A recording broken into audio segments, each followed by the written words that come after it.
presentación internacional del caso Cristina. Tengo acá. Como tenemos. tema. ¿Cuánto? Pará. ¿Tenemos 10 minutos? Sí, por supuesto. Pero No, por supuesto. no. 15. Carlita, ¿no Son 10 minutos. ¿Tenés problema? ¿Tenés problema? No, listo, ya lo solucionamos con Carlito. Vamos prendiendo el fuego, Todo suyo. poniendo la carne al asador Poniendo la carne en el asador. y nos ponemos a hablar del nuevo tema que ha surgido recientemente.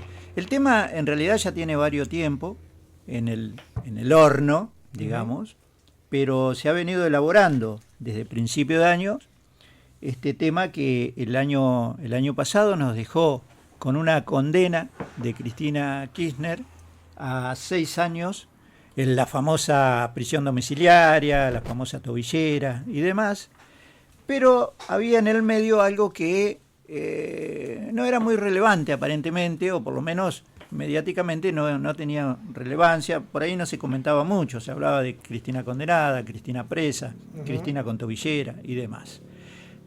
Pero toda esta cuestión lleva anexa una pena, aparte de los 6 años, de inhabilitación absoluta y perpetua para ejercer cargos públicos. Y aquí es donde comienza a jugar una situación que ya no se trata solo de una condena, no se trata solo de la prisión domiciliaria y de todos estos temas que veníamos viendo, sino que la punta del ovillo empieza a tirarse por esta cuestión de la inhabilitación absoluta y perpetua para ejercer cargos públicos. ¿Esto qué quiere decir? En términos coloquiales, que no puede ser candidata. No puede ser candidata Cristina porque tiene esa pena de inhabilitación. Bueno, ¿qué pasó en toda esta situación? ¿Por dónde comienza a desatarse este nudo?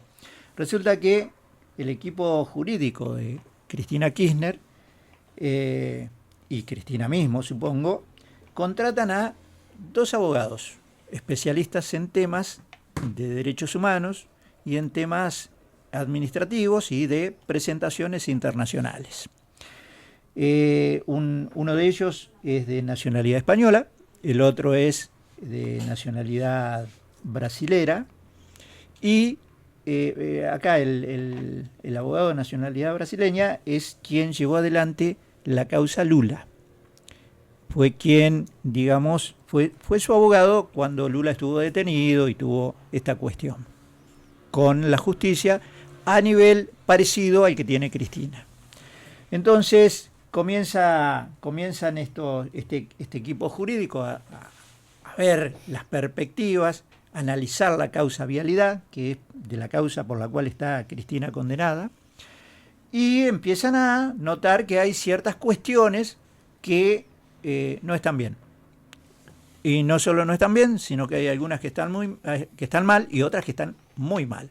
Hay cuestiones que empiezan a chocar con razones de derechos humanos. Ya no se trata de una causa penal solamente, ya no se trata solo de los jueces que intervinieron, sino que también hay razones de derechos humanos derechos que se han vulnerado a través de esta causa. Y todo comienza por esta proscripción, que es lo que le llamaba el pueblo cristinista en su momento, la proscripción de Cristina a ejercer cargos públicos. Entonces se hace una estructura para hacer una presentación ante organismos internacionales. Se elige utilizar el Pacto Internacional de Derechos Civiles y Políticos como la herramienta jurídica a través de la cual analizan estos juristas la causa, y se arma una presentación que se realiza ante el Comité de Derechos Humanos de las Naciones Unidas, Comité de la ONU. Y allí se demanda por parte de los abogados de Cristina algunas cuestiones que podemos dividir en 2. Cuestiones relativas al fondo del tema, como por ejemplo la revisión integral de la causa que lleva a la condena, pero también hay un tema de medidas cautelares. Y en este caso, las medidas cautelares algunos dicen que como la palabra lo dice y otros no. Yo creo que es un lenguaje muy técnico y por ahí requiere de alguna explicación. La medida cautelar requiere que ante un derecho vulnerado un tribunal actúe rápidamente y rápidamente le dé una solución temporal al tema. Esto quiere decir que no va a ser una solución de fondo, sino que en forma cautelar, o sea, en forma temporal, le va a dar una solución. Una solución que al final de todo este proceso puede resultar definitiva o puede resultar contrario a la medida que se ha dictado en forma cautelar. Esto es como un parche. Si lo queremos graficar, vemos que una goma está perdiendo y en vez de llevarla a la gomería y hacer todo el proceso de emparchado, le ponemos un dedo para que no pierda más. Esto sería una medida cautelar, que deje de perder porque en su momento vamos a llevar la cubierta a la gomería y la vamos a arreglar. Y estas medidas cautelares que piden el equipo técnico de abogados de Cristina, fundamentalmente son 3. Y una de las 3, o la principal, es la suspensión, que se suspenda esa inhabilitación que tiene Cristina para ejercer cargos públicos. Las otras 2 son la revisión de las condiciones de prisión domiciliaria y la tercera es una recomposición en la integración de la Corte Suprema, que en este momento, como todos sabemos o deberíamos, solo tiene 3 integrantes, cuando nuestra ley dice que debe tener por lo menos 5. Entonces, a partir de ello, el equipo técnico dice, bueno, ha sido la sentencia definitiva ha sido dada por un tribunal que no está integrado como corresponde. Por lo tanto, ese tribunal no es apto para emitir estas sentencias. Le pedimos al Comité de la ONU que cautelarmente le ordene a la Argentina que integre ese tribunal como corresponde, como lo dice la ley. Pero además, no es que solamente la ley argentina lo diga, sino que a nivel internacional, a nivel mundial, los tribunales de la máxima jerarquía no pueden estar integrados, o no lo están, por tan pocas personas. Porque estamos hablando de las resoluciones definitivas de toda la justicia en todos los ámbitos.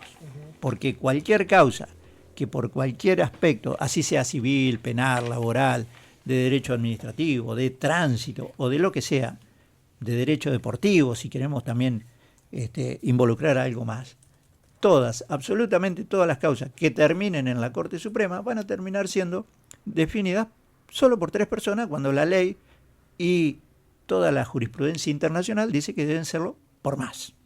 Entonces, esta cuestión le están pidiendo los abogados de Cristina al Comité de la ONU.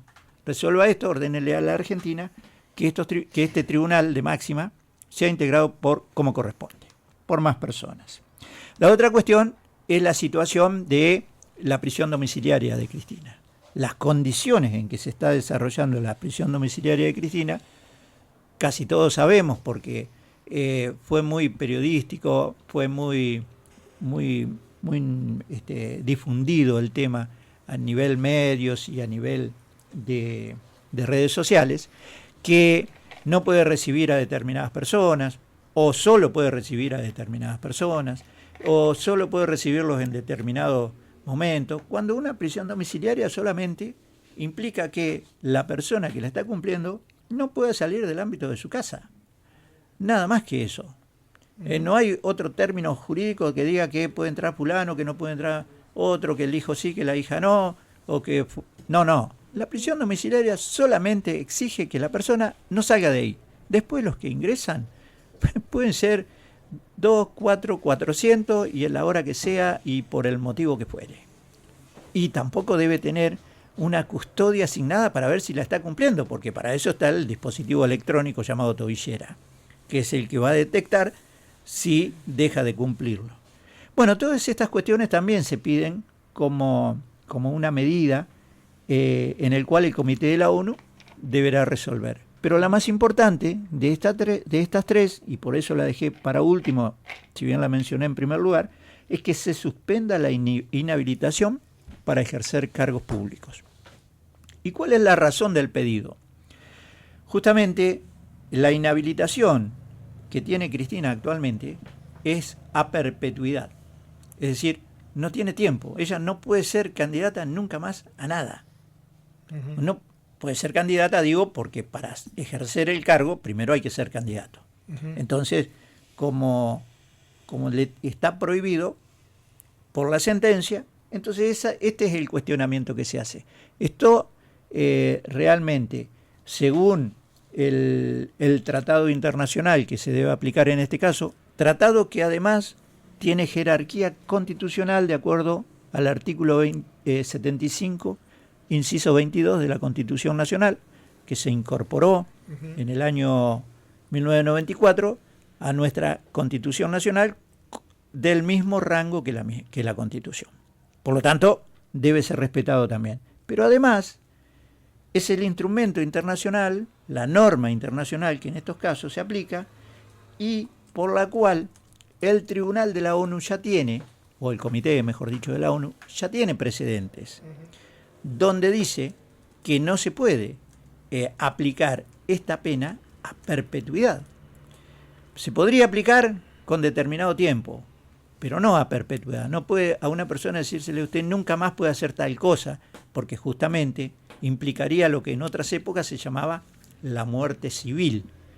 Muerte civil se le llamaba a aquella que las personas dejaban de tener derechos por alguna razón, como consecuencia de algún otro hecho. Entonces, como derecho humano fundamental es poder tener derechos. Y uno de los derechos, tanto civiles como políticos, es poder ser elector o poder ser elegido. Y la restricción, en este caso, no puede ser nunca a perpetuidad. Por lo tanto, se descarta que prácticamente este Comité de Naciones Unidas, en su próxima reunión, que todos avisoran que podría llegar a ser en el mes de octubre, es decir, dentro de 2 o 3 meses, o cercano por allí en la fecha, se va a tratar este tema y va a terminar resolviéndolo en forma favorable, por lo cual quiere decir que va a habilitar en forma indirecta la presentación de Cristina Kirchner como candidata.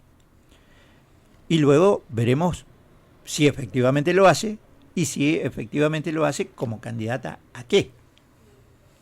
Y aquí es donde comienzan a involucrarse cuestiones que ya no son de derecho, sino que son cuestiones políticas. El derecho simplemente, para decirlo de alguna manera, protege estos derechos políticos. Luego, en el ejercicio que haga cada persona de estos derechos políticos, es como se llevarán adelante los mismos. Por supuesto que dentro del peronismo esto, lógicamente, que va a causar un revuelo, ya sea tanto por la negativa como por la afirmativa en esta resolución. Porque, bueno, esto ya se los dejo a los analistas políticos. Yo simplemente quiero presentar el caso como una cuestión jurídica. Entonces, estos 3 reclamos es lo que tenemos que tener en cuenta sobre estas 3 medidas cautelares que requieren los abogados de Cristina en este momento ante el Comité de la ONU. También este reclamo internacional tiene una cuestión de fondo, es decir, no son solo medidas cautelares. Y en la cuestión de fondo están pidiendo que se revise la causa por la cual fue condenada, porque como se sostuvo y como se dijo durante todo el proceso, desde el inicio del proceso hasta el final de la última sentencia, se dijo que Cristina Kirchner no había tenido en realidad ninguna actuación propia. Simplemente había un decreto que en un momento ella firma, decreto que aún se encuentra vigente, que tenía cierta relación con lo que podría llegar a haber ocurrido en esta causa, que es la conocida como causa vialidad. Y por lo tanto, simplemente se la condenó por el conocimiento que debió haber tenido de los que ejecutaban por debajo de su línea de mando ciertas cuestiones que terminaron siendo o no porque ahora el juicio vuelve a estar abierto y a ser discutido, cuestiones de corrupción. Lo llamativo también, y esto se reedita en cada instancia, es que se la condena a ella y nunca se llama a su jefe de gabinete. Por ejemplo, que otra vez, volviendo a lo que pasó en el año 94, cuando se reforma la Constitución, se le sacan al presidente ciertas funciones que se le dan al jefe de gabinete. Y una de las funciones fundamentales que se le otorgan al jefe de gabinete en el año 94 a través de la reforma es la administración del país. Porque todos pensamos que al país lo administra el presidente y no es así. Legalmente, al país lo administra el jefe de gabinete, que hasta hace poquito tiempo mejor no recordemos quién era el que lo administraba, ¿no? Precisamente, entonces la responsabilidad viene a través de la efectivización de los actos. Si un presidente no administra el país, el responsable de la administración es quien debe responder por esa administración. Llamativamente, en la causa vialidad, nunca se convocó de ninguna manera a los jefes de gabinete de Cristina y ella terminó siendo condenada. Por lo tanto, lo que también se pide es la revisión de esta cuestión, porque evidentemente hay algo que en la estructura de lo que llamamos el tipo penal no estaría completa y por lo tanto no podría existir responsabilidad penal en definitiva. Pero bueno, todo esto, esto sí va a tardar un tiempo más en resolverse por el Comité de la ONU porque es la causa de fondo o el fondo de las causas en definitiva tornan un tiempo más, quizás 2, quizás 3 años, por allí es el tiempo que por ahí se toman estas cuestiones por las complejidades. Así que no nos sorprendamos si en el año próximo o en los meses venideros tenemos la noticia de que Cristina Kirchner pueda volver a ser candidata nuevamente.